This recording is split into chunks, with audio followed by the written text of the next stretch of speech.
Hello, beautiful souls. I am Natalie Levin. This is Natalie Levin Astrology. Good morning.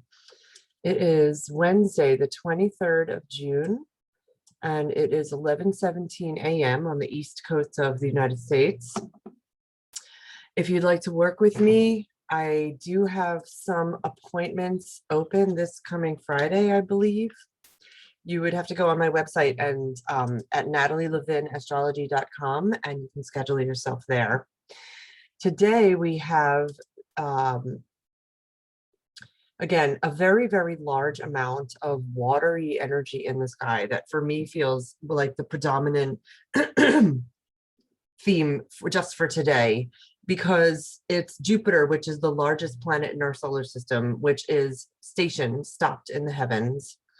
And Jupiter is preparing to be going backwards, and he's going to dip back into Aquarius for a few months.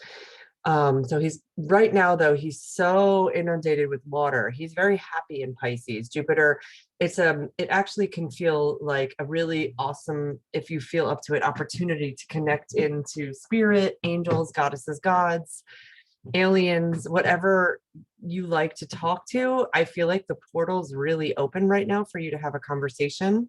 So I invite you to know that that is happening. And it's also trining in a exact trine with the sun today. The sun is in Cancer, and a trine is a harmonious energy. So that can feel, when I say harmonious, you might think, oh, that must be a good thing. And I want to offer up that sometimes a harmonious energy can mean too much of.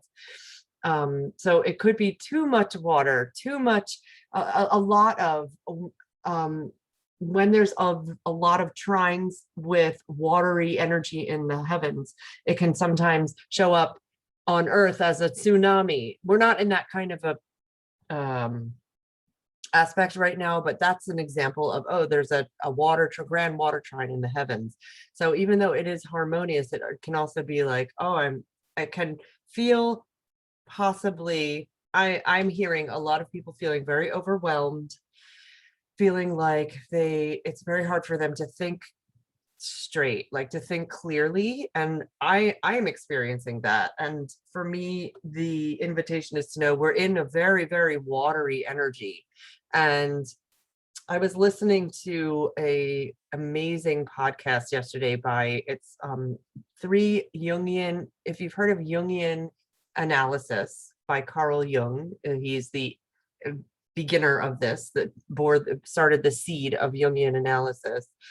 There are 3 Jungian analysts, and they created a podcast called This Jungian Life, and it's incredible. And they just did a podcast, and it's on introversion, and it made me think of water. I translate, when I'm listening to things, I translate them into astrology in my mind, and it made me think of what it's like to have a lot of water in one's chart, and they talked about needing to power down and go inside, and that the inner world of someone who is an introvert, it can be so incredibly rich that they don't feel like they need to go out into the world, extroversion. They don't feel like they need to do that. They have such a rich inner world. And I feel like that is what is up right now collectively. And in our society, it is not smiled upon to be introverted, at least in this country, the United States. So if you're feeling like, oh, I should go out and be social, I should go and be around people, I would invite you not to should on yourself, especially with these astrological energies happening right now. What would it be like to simply sit back and enjoy being in your inner world today? That goes for every day, but today, especially with all of this water. So I'm hoping that something about this feels validating and helpful for you or for those around you. And I invite you to like and subscribe and share this video if you feel so moved. I'm so happy you exist. I am absolutely willing to work on a sliding scale with you if that would be helpful. And thank you so much for tuning in. I'll talk to you next time.